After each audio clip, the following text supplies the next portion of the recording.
À tout seigneur, tout honneur. Je dois me cliner devant lui. C'est mon chef. Merci, honorable président, pour m'accorder la parole. Pour ne pas perdre le temps, je pars tout droit au but. Lors de la présentation des projets de budget exercice 2014, dans cette même salle, j'avais posé la question au gouvernement pour savoir comment les fonctionnaires des mêmes grades, assumant les mêmes fonctions, peuvent-ils être payés différemment, c'est-à-dire les salaires et la prime confondus.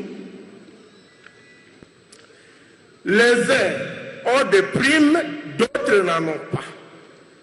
Dans sa réponse, le Premier ministre qui est ici en face de moi nous avait dit, à côté, pardon, oui, nous avait dit, ce n'est pas un sujet de faire de bruit, suivez attentivement. Nous avait dit qu'un travail se faisait pour uniformiser la situation. Ma question est de savoir si le projet qui nous est présenté contient ces innovations et qu'à partir de janvier 2016, tous les fonctionnaires des mêmes grades et assumant les mêmes fonctions auront les mêmes salaires. Cette même question vaut pour la gratuité de l'enseignement primaire dans toutes les provinces de la RDC. Si vous voulez parler, demandez la parole au président. Pour le moment, c'est moi qui tiens la parole. Bon, vas-y. La bourse d'études et les primes de RIC des médecins de la province de la Tchop. On a démembré certaines provinces de notre pays. Ce démembrement a donné lieu à 21 provinces, dont 6 sont les anciens chefs-lieux de province. Elles ont une infrastructure, tandis que 15 restants n'en ont pas. À mon avis, selon moi, on devrait donner la priorité dans ce budget à la construction de ces 15 provinces des infrastructures suivantes. 1. Bureau de gouverneur. 2. Bureau de l'Assemblée provinciale. 3. Hôtel de gouvernement provincial. 4. Résidence de gouverneur. 5. Résidence de vice-gouverneur. Bureau de la DGM. Bureau du maire de la ville. Résidence du maire de la ville. Résidence du maire de la ville adjoint. Je me limite là d'abord. Ok. Il faut argumenter aussi. Hein? Ok. Suivez maintenant. Je continue. À l'exploitation de ces projets, on a découvert que dans certaines de ces provinces, on prévoit le bureau de l'Assemblée provinciale et celui du gouverneur sans la résidence du gouverneur ou du vice-gouverneur, ni le bureau de la DGM. À titre d'exemple, pour la province de Bazouélé, on prévoit la résidence et le bureau du gouverneur sans celui de l'Assemblée provinciale, alors qu'actuellement à Bouta, chef-lieu de cette province, on compte moins de 10 maisons de l'État. Dans certains endroits, on espère utiliser les anciennes maisons de commissaires de district, alors que celles-ci devraient accueillir les maires et les maires adjoints de ces villes respectives. Je voudrais aussi rappeler au gouvernement la construction du pont sur le fleuve Congo à Kisangani. Car la population de la commune de Lubunga m'a dit qu'ils n'ont pas d'argent pour payer chaque fois les pirogues pour la traverser. Il faut cette pont-là qu'on les construise, qu'on insère dans ce budget pour leur permettre aussi de traverser. Et celle de la cimenterie de Maïko, qui n'a jamais connu un début d'exécution, Je pense que le ministre de l'Industrie est là, il me suit. Et la voirie urbaine de Kisangani, qui était prévu l'asphaltage de 20 km de route de Kisangani. Rien n'est fait jusqu'à ce jour, alors que nous entrons dans la saison de pluie. Le stade de Lumumba qui porte le nom d'un de nos héros nationaux, je cite Patrice Emery Lumumba. Si vous voulez parler, demandez la parole au président. Il est strictement interdit de parler sur la chaise. Venez ici devant ces La conclusion, s'il vous plaît. Honorable président de l'Assemblée nationale, comme vous m'avez toujours aimé, accordez-moi encore 2 minutes.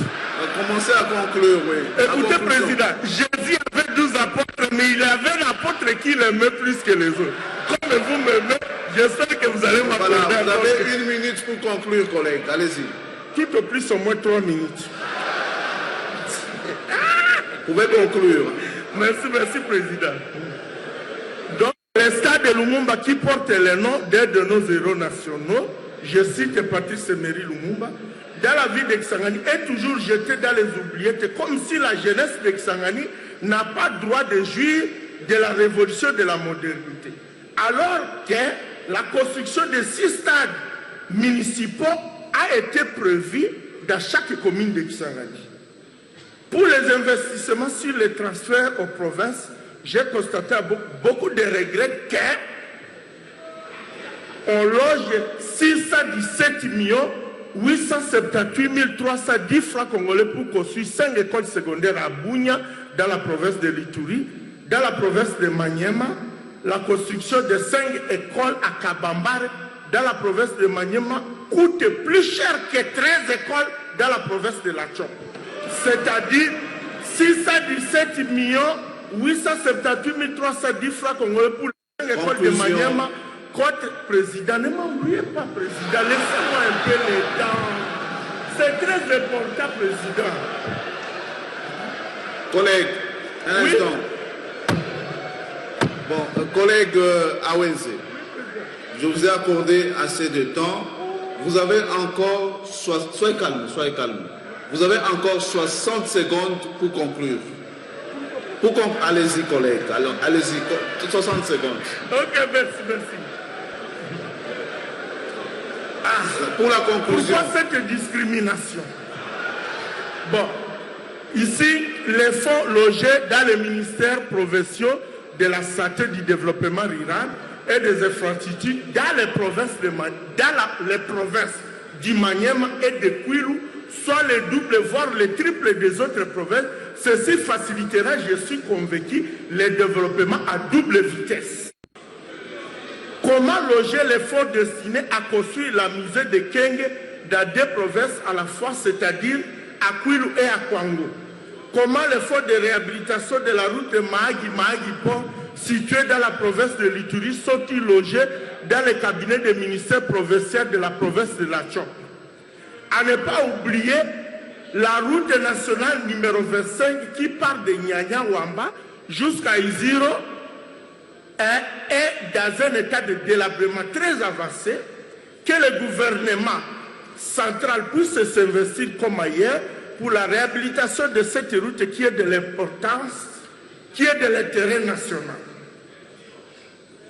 Attendez, ne m'embrouillez pas. Et puis, comment loger 377 163 984 francs congolais et 439 484 337 francs congolais destinés respectivement à construire des ouvrages hydrauliques et ponts modernes dans les provinces de Bazouele, Haut-Uele, Ituri et Tchopo et réhabiliter 1031 km de routes de descente agricole dans les mêmes 4 provinces. Collègues, pour la suite, vous allez inviter les membres du gouvernement pour échanger avec eux. Voilà, merci beaucoup, cher collègue Awense. Vous avez parlé plus que tous les autres collègues. Merci beaucoup.